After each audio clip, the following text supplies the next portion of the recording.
In a village there once lived two men who had the same name. They were both called Klaus.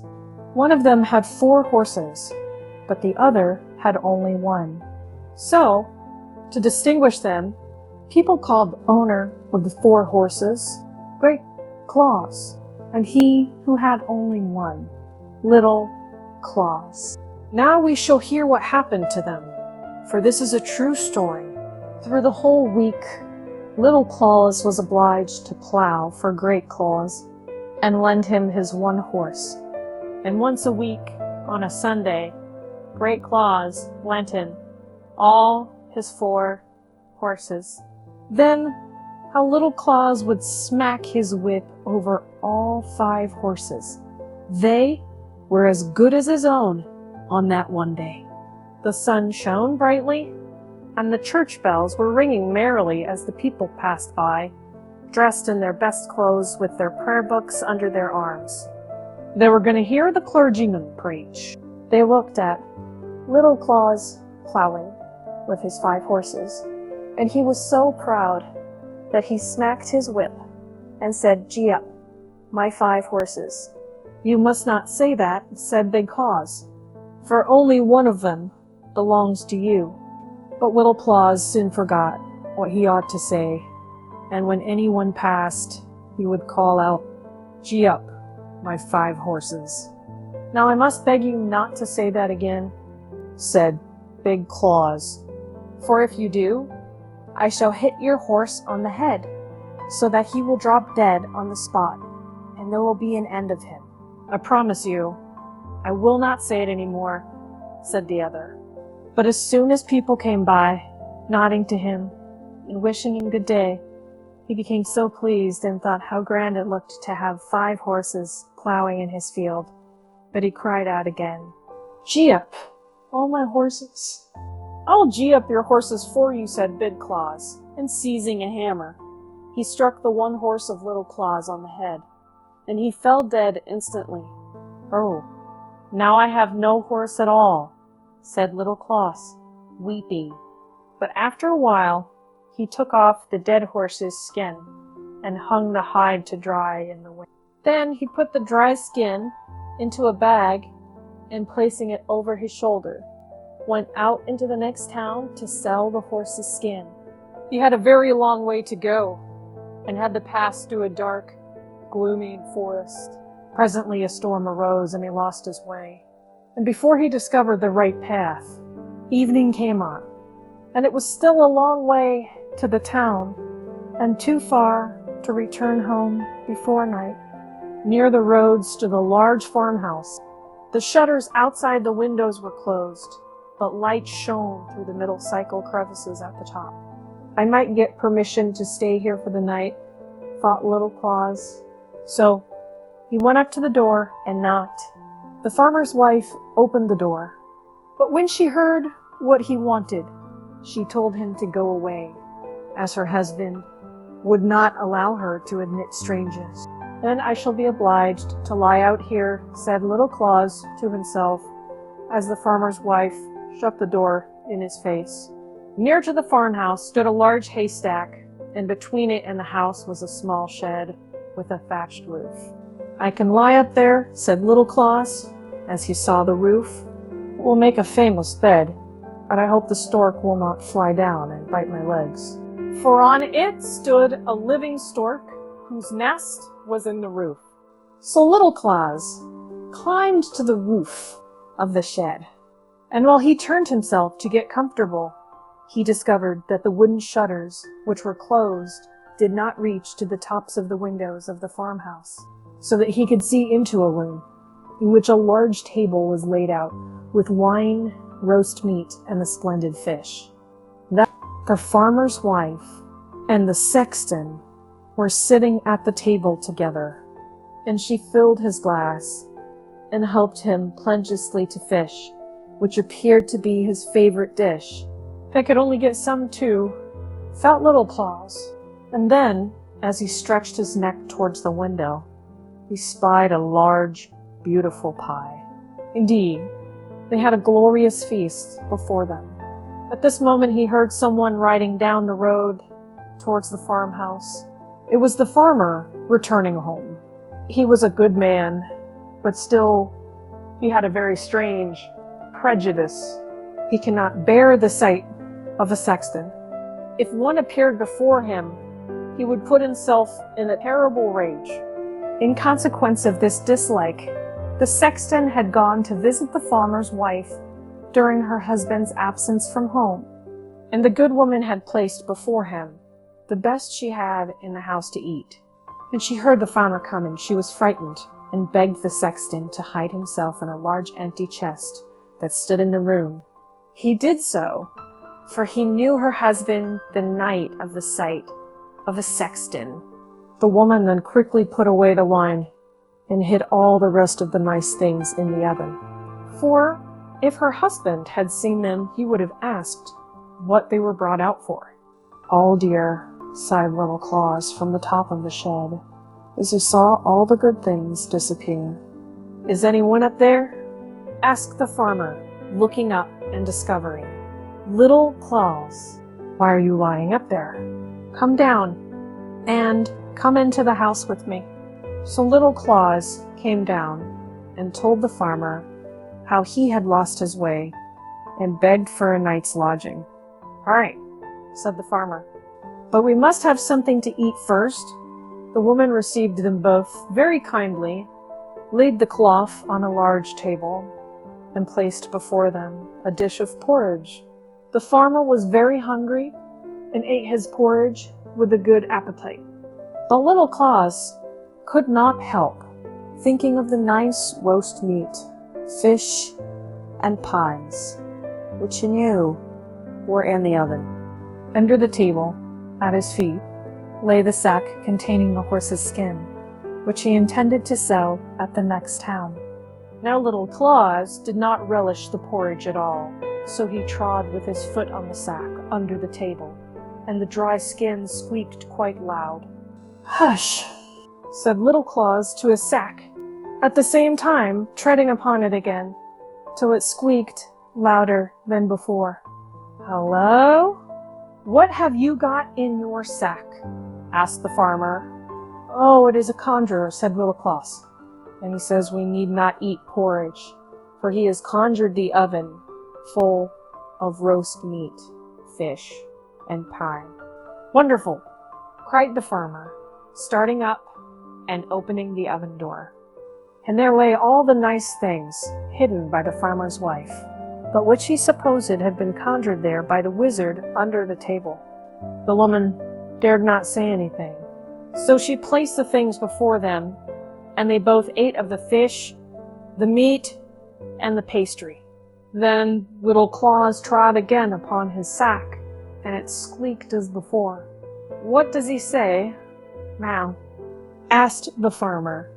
"He says," replied Little Claus, "that there are 3 bottles of wine for us standing in the corner by the oven."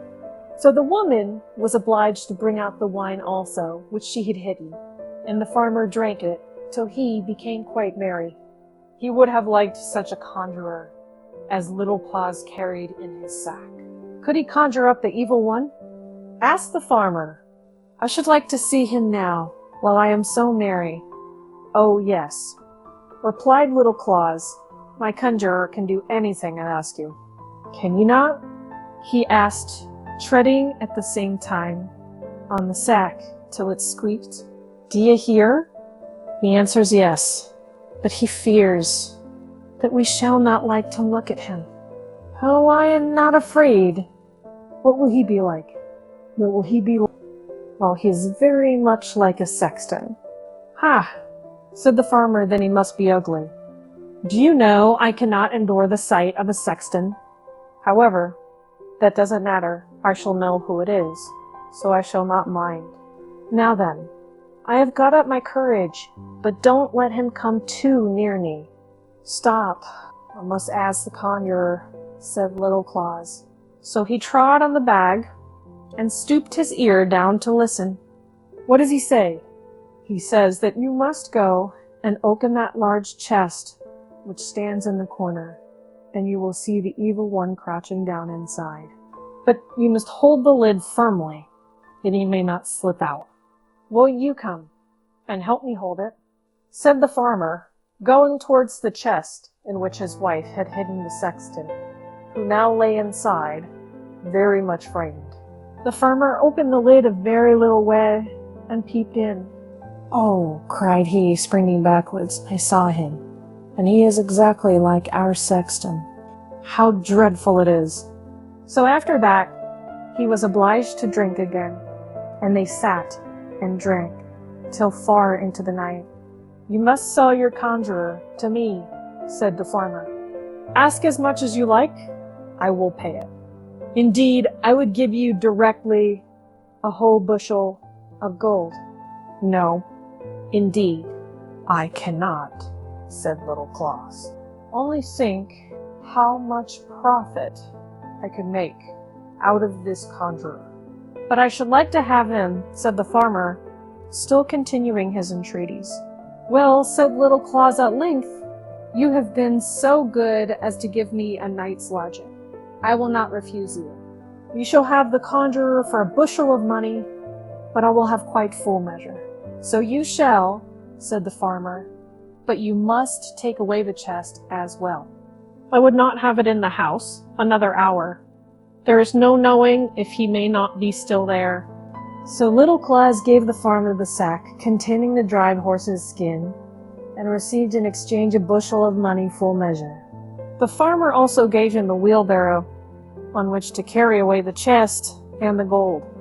"Farewell," said Little Claus, as he went off with his money and the great chest, in which the sexton lay, still concealed. On one side of the forest was a broad, deep river. The water flowed so rapidly that very few were able to swim against the stream. A new bridge had lately been built across it, and in the middle of this bridge, Little Claus stopped and said, loud enough to be heard by the sexton, "Now what shall I do with this stupid chest? It is as heavy as if it were full of stones. I shall be tired if I roll it any farther, so I may as well throw it in the river. Let me see. If it swims after me to my house, well and good, and if not, it will not much matter." So he seized the chest in his hand and lifted it up a little, as if he were going to throw it into the water. "No, leave it alone," cried the sexton from within the chest. "Let me out first." "Oh," exclaimed Little Claus, pretending to be frightened. "He is in there still." "Is he? I must throw him into the river, that he may be drowned." "Oh no, oh no," cried the sexton. "I will give you a whole bushel full of money if you will let me go." "Why, that is another matter," said Little Claus, opening the chest. The sexton crept out, pushed the empty chest into the water, and went to his house. Then he measured out a whole bushel full of gold for Little Claus, who had already received one from the farmer, so that now he had a barrel full. "I have been well paid for my horse," said he to himself when he reached home, entered his own room, and emptied all his money into a heap on the floor. "How vexed Great Claus will be when he finds out how rich I have become all through my one horse. But I shall not tell him exactly how it all happened." Then he sent a boy to Great Claus to borrow a bushel measure, thought Great Claus. So he smeared the bottom of the measure with tar, that some of whatever was put into it might stick there and remain. And so it happened, for when the measure returned, 3 new silver florins were sticking to it. "What does this mean?" said Great Claus, said Great Claus, said Great Claus, said Great Claus. Sounds teeth look separateness. So he ran off directly to Little Claus and asked, "Where did you get so much money?" "Oh, for my horse's skin. I sold it yesterday." "It was certainly well paid for them," said Great Claus, and he ran home to his house, seized a hatchet, and knocked all his 4 horses on the head, flayed off their skins, and took them to the town to sell. Skins, skins, who'll buy skins? He cried as he went through the streets. All the shoemakers and tanners came running and asked how much he wanted for them. "A bushel of money for each," replied Great Claus. "Are you mad?" They all cried. "Do you think we have money to spend by the bushel?" "Skins, skins," he cried again. "Who'll buy skins?" But to all who inquired the price, his answer was, "A bushel of money." "He is making fools of us," said they all. Then the shoemakers took their straps, and the tanners their leather aprons, and began to beat Great Claus. "Skins, skins," they cried, mocking him. "Yes, we'll mark your skin for you, till it is black and blue." "Out of the town with him," said they, and Great Claus was obliged to run as fast as he could. He had never before been so thoroughly beaten. "Ah," said he, as he came to his house, "Little Claus shall pay me for this. I will beat him to death." Meanwhile, the old grandmother of Little Claus died. She had been cross, unkind, and really spiteful to him. But he was very sorry, and took the dead woman and laid her in his warm bed to see if he could bring her to life again. There he determined that she should lie the whole night, while he seated himself in a chair in a corner of the room as he had often done before. During the night as he sat there, the door opened, and in came Great Claus with a hatchet. He knew well where Little Claus's dead so he went right up to it, and struck the old grandmother on the head, thinking it must be Little Claus. "There," cried he, "now you cannot make a fool of me again." And then he went home. "That is a very wicked man," thought Little Claus. "He meant to kill me. It is a good thing for my old grandmother that she was already dead, or he would have taken her life." Then he dressed his old grandmother in her best clothes, borrowed a horse of his labor, and harnessed it to a cart. Then he placed the old woman on the back seat, so that she might not fall out as he drove, and rode away through the wood. By sunrise, they reached a large inn, where Little Claus stopped, and went to get something to eat. The landlord was a rich man, and a good man too, but as passionate as if he had been made of pepper and snuff. "Good morning," said he to Little Claus. "You are come betimes today." "Yes," said Little Claus. "I am going to the town with my old grandmother. She is sitting at the back of the wagon, but I cannot bring her into the room. Will you take her a glass of mead? But you must speak very loud, for she cannot hear well." "Yes, certainly I will," replied the landlord, and pouring out a glass of mead, he carried it out to the dead grandmother, who sat upright in the cart. "Here is a glass of mead from your grandson," said the landlord. The dead woman did not answer a word, but sat quite still. "Do you not hear?" cried the landlord as loud as he could. "Here is a glass of mead from your grandson." Again and again he bawled it out, but as she did not stir, he flew into a passion and threw the glass of mead in her face. It struck her on the nose, and she fell backwards out of the cart, for she was only seated there, not tied in. "Hello!" cried Little Claus, rushing out of the door, and seizing hold of the landlord by the throat. "You have killed my grandmother? See, here is a great hole in her forehead." "Oh, how unfortunate," said the landlord, wringing his hands. "The cell comes of my fiery temper. Dear Little Claus, I will give you a bushel of money. I will bury your grandmother as if she were my own.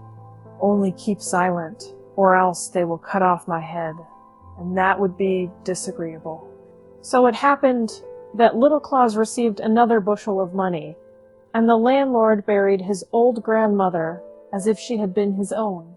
When Little Claus reached home again, he immediately sent a boy to Great Claus, requesting him to lend him a bushel measure. Because, how is this? I fought Great Claus. Did I not kill him? I must go and see for myself. So he went to Little Claus and took the bushel measure with him. How did you get all this money? Asked Great Claus, staring with wide-open eyes at his neighbor's treasures. You killed my grandmother instead of me, said Little Claus, so I have sold her for a bushel of money. That's a good price, at all events, said Great Claus. So he went home, took a hatchet, and killed his old grandmother with one blow. Then he placed her on a cart and drove into the town to the apothecary and asked him if he would buy a dead body. Whose is it, and where did you get it? Asked the apothecary. It is my grandmother, he replied. I killed her with a blow, but I might get a bushel of money for her. Heaven preserve us, cried the apothecary, you are out of your mind. Don't say such things, or you will lose your head. And then he talked to him seriously about the wicked deed he had done, and told him that such a wicked man would surely be punished. Great Claus got so frightened that he rushed out of the surgery, jumped into the cart, whipped up his horses, and drove home quickly. The apothecary and all the people thought him mad, and let him drive where he liked. You shall pay for this, said Great Claus, as soon as he got into the high road, that you shall, Little Claus. So as soon as he reached home, he took the largest sack he could find and went over to Little Claus. You have played me another trick, said he. First, I killed all my horses, and then my old grandmother, and it is all your fault. But you shall not make a fool of me any more. So he laid hold of Little Claus round the body and pushed him into the sack, which he took on his shoulders, saying, Now I'm going to drown you in the river. He had a long way to go before he reached the river, and Little Claus was not a very light weight to carry. The road led by the church, and as they passed, he could hear the organ playing, and the people singing beautifully. Great Claus put down the sack close to the church door, and thought he might as well go in and hear a song before he went any farther. Little Claus could not possibly get out of the sack, and all the people were in church, so in he went. Oh dear, sighed Little Claus in the sack, as he turned and twisted about. But he found he could not loosen the string with which it was tied. Presently, an old cattle driver with snowy hair passed by, carrying a large staff in his hand, with which he drove a large herd of cows and oxen before him. They stumbled against the sack, in which way Little Claus, and turned it over. Oh dear, sighed Little Claus. I am very young, yet I am soon going to heaven. And I, poor fellow, said the drover, I, who am so old already, cannot get there. Both open the sack, cried Little Claus. Creep into it instead of me, and you will soon be there. With all my heart, replied the drover, opening the sack, from which sprung Little Claus as quickly as possible. Will you take care of my cattle? Said the old man as he crept into the bag. Yes, said Little Claus, and he tied up the sack, and then walked off with all the cows and oxen. Then, when Great Claus came out of church, he took up the sack and placed it on his shoulders. It appeared to have become lighter, for the old drover was not half so heavy as Little Claus. How white he seems now, said he. Ah, it is because I have been to a church. So he walked on to the river, which was deep and broad, and threw the sack containing the old drover into the water, believing it to be Little Claus. There you may lie, he exclaimed. You will play me no more tricks now. Then he turned to go home, but when he came to a place where two roads crossed, there was Little Claus driving the cattle. Whew, How is this? Said Great Claus. Did I not drown you just now? Yes, said Little Claus. You threw me into the river about half an hour ago. But wherever did you get all these fine beasts? Asked Great Claus. These beasts are sea cattle, replied Little Claus. I'll tell you the whole story, and thank you for drowning me. I am above you now. I am really very rich. I was frightened, to be sure, while I lay tied up in the sack, and the wind whistled in my ears when you threw me into the river from the bridge, and I sank to the bottom immediately. But I did not hurt myself, for I fell upon beautifully soft grass, which grows down there, and in a moment the sack opened, and the sweetest little maiden came towards me. She had snow-white robes and a wreath of green leaves on her wet hair. She took me by the hand and said, So you are come, Little Claus, and here are some cattle for you to begin with. About a mile farther on the road, there's another herd for you. Then I saw that the river formed a great highway for the people who live in the sea. They were walking and driving here and there from the sea to the land, at the spot where the river terminates. The bed of the river was covered with the loveliest flowers and sweet, fresh grass. The fish swam past me as rapidly as the birds do here in the air. How handsome all the people were, and what fine cattle were grazing on the hills and in the valley. But why did you come up again? Said Great Claus, if it was all so beautiful down there. I should not have done so. Well, said Little Claus, it was good policy on my part. You heard me say just now that I was told by the sea maiden to go a mile farther on the road, and I should find a whole herd of cattle. By the road she meant the river, for she could not travel any other way. But I knew the winding of the river, and how it bends, sometimes to the right and sometimes to the left, and it seemed a long way, so I chose a shorter one. And by coming up to the land, and then driving across the fields back again to the river, I shall save half a mile and get all my cattle more quickly. What a lucky fellow you are, exclaimed Great Claus. Do you think I should get in a sea cattle if I went down to the bottom of the river? Yes, I think so, said Little Claus. But I cannot carry you there in a sack. You are too heavy. However, if you will go there first, and then creep into a sack, I will throw you in with the greatest pleasure. Thank you, said Great Claus. But remember, if I do not get any sea cattle down there, I shall come up again and give you a good thrashing. No. Now, don't be too fierce about it, said Little Claus, as they walked on towards the river. When they approached it, the cattle, who were very thirsty, saw the stream and ran down to drink. See what a hurry they are in, said Little Claus. They are longing to get down again. Come, help me, make haste, said Great Claus, or you'll get beaten. So he crept into a large sack, which had been lying across the back of one of the oxen. Putting us down, said Great Claus, or may not sink. Oh, there's not much fear of that, he replied. Still, he put a large stone into the bag, and then tied it tightly and gave it a push. Plump, and went Great Claus, and immediately sank to the bottom of the river. I'm afraid he will not find any cattle, said Little Claus, and then he drove his own beasts homewards.